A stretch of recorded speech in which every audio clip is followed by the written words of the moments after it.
Hi, welcome back to Wallflowers.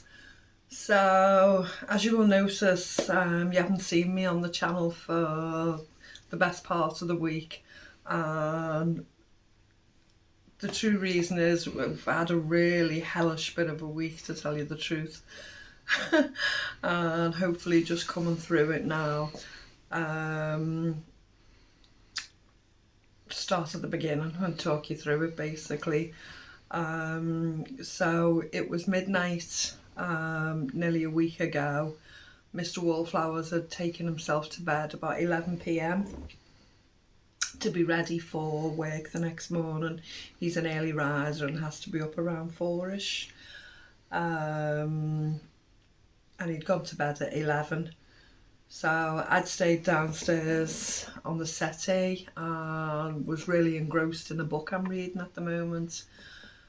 And all of a sudden I heard somebody pull the handle down on the back door.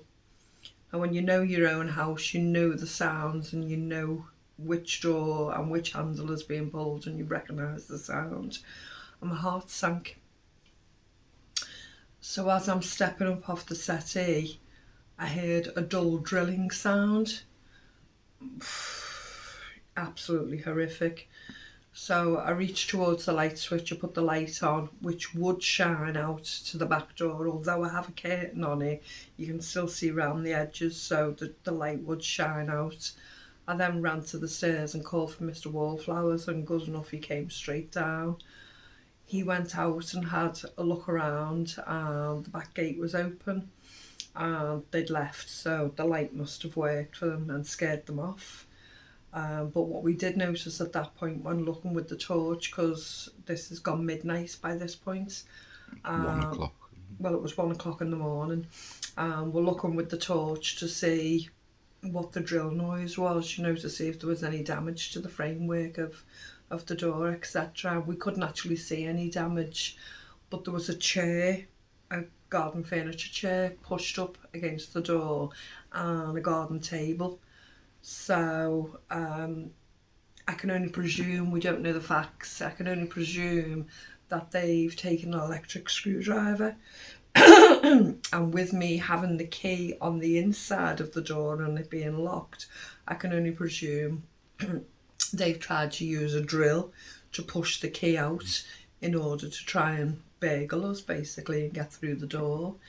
And I can only imagine they've pulled the chair forward to rest a knee on the chair whilst they steady their hand with it, whether it be a drill, electric screwdriver, whatever they've used. It's horrific. My heart was pounding. We called the police, we informed the police straight away.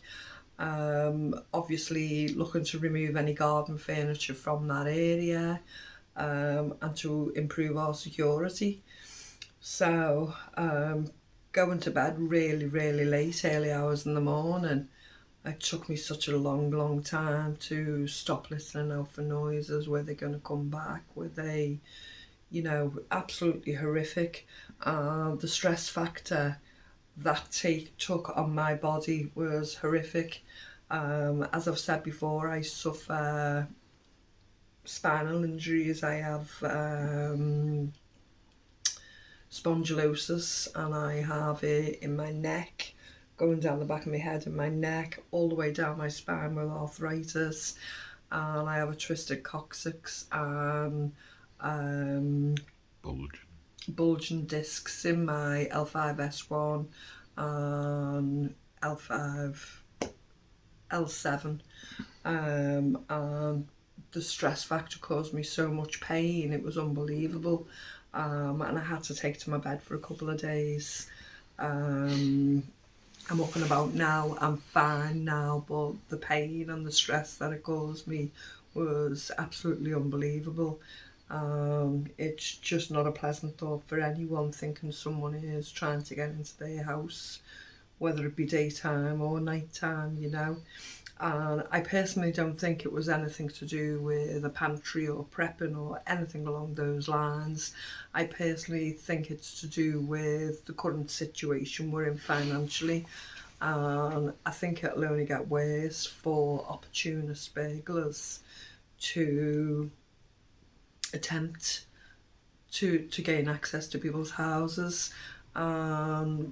Because we've had the fuel crisis and everything being so expensive, I've actually put blackout thermal curtains on the back door, on the front door, and looking to do that all around the house.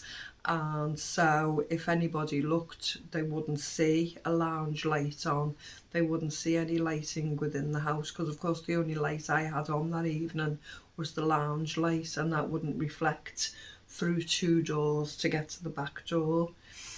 And the fact that I turned the utility light on shone through the two sides of the curtain, so obviously that indicated someone was coming and must have scared them off. But because we've insulated so well, it looks to an opportunist burglar that no one's home. So there's a couple of things we have to look at now, and I urge you to look at as well. You know, we all like garden furniture, we all like something to sit on, but if that garden furniture is movable, if you can actually pick it up and move it, so can a burglar. So where the back door is what I call the side patio. It's what we call the tomato garden.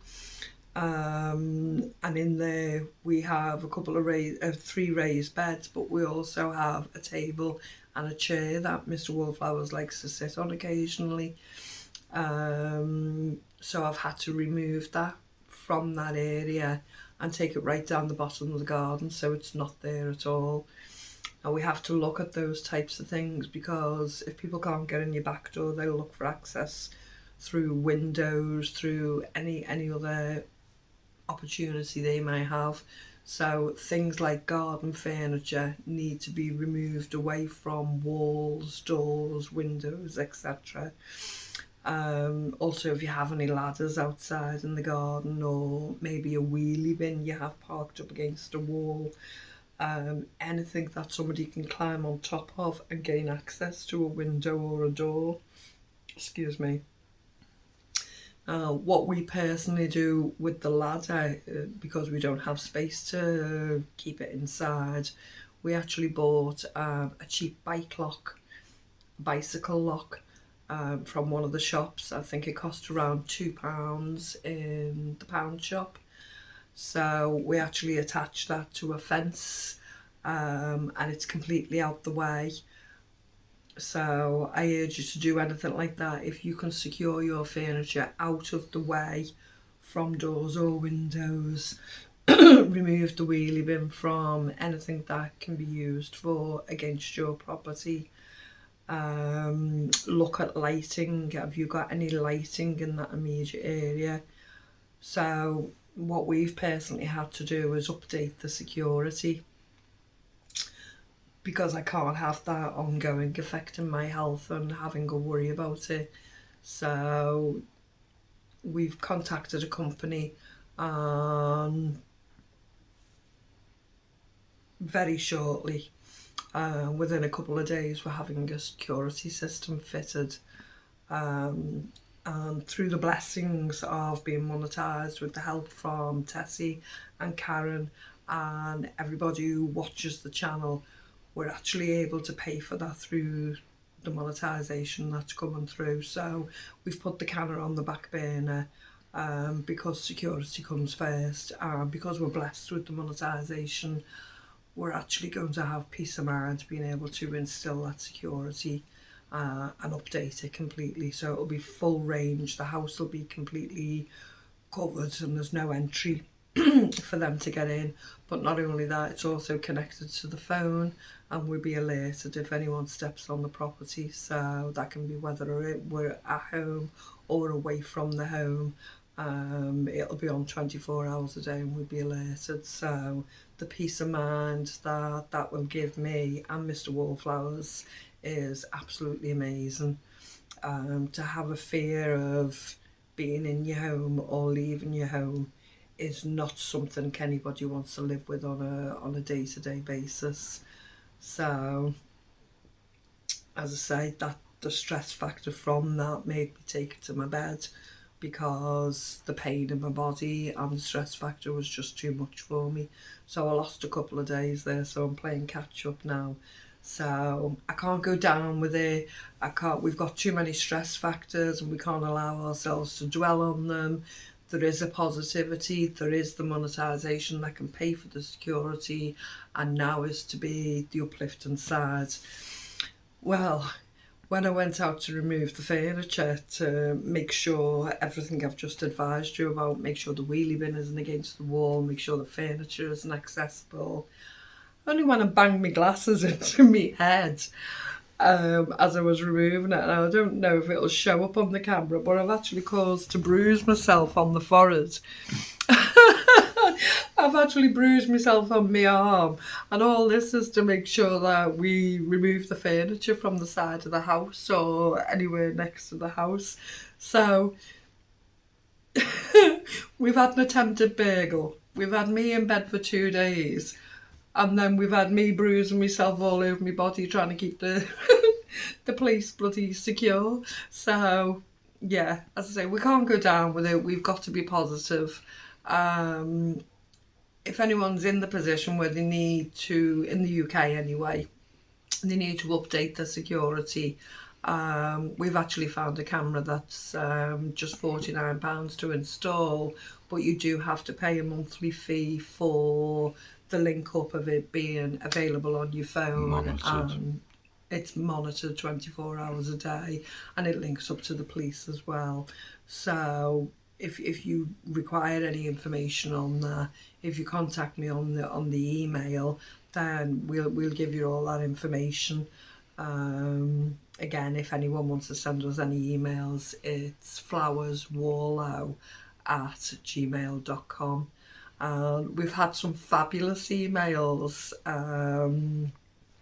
Tessie emails me, and when I'd taken to my bed, she was really quite concerned that I hadn't replied, and as soon as I was up and about again, I replied to her. And it's always lovely to receive my messages from Tessie, so thank you for that.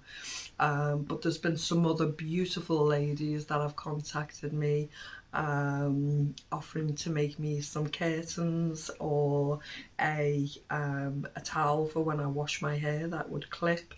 Another lady suggesting that she could support us, and there's been some really interesting emails, and I thank you for all of them, because the positivity from the communication, from the contact with you all, is amazing. I haven't caught up on the messages because I've been trying to catch up in the home. Once I've been back on my feet, I've had a bit of housework to do. I had to see my sons, make sure everything was okay with them, and of course back to the shopping. So I will come and sit down this evening and try and catch up on as many messages as I can, because it just lifts my spirit. It lifts my spirit, the community we have, and the comments are absolutely wonderful, so I thank you for all of those. So yeah, if you've missed me, that's where I've been, sadly, but I'm back. Mr. Wallflowers has held the fort, and he did a lovely recipe for corned beef hash pie, which was delicious and kept me well fed. And he's now in the process of making another video to show you all as well. So glad to be back. Thanks for joining me today. I'll speak to you again soon. Bye bye.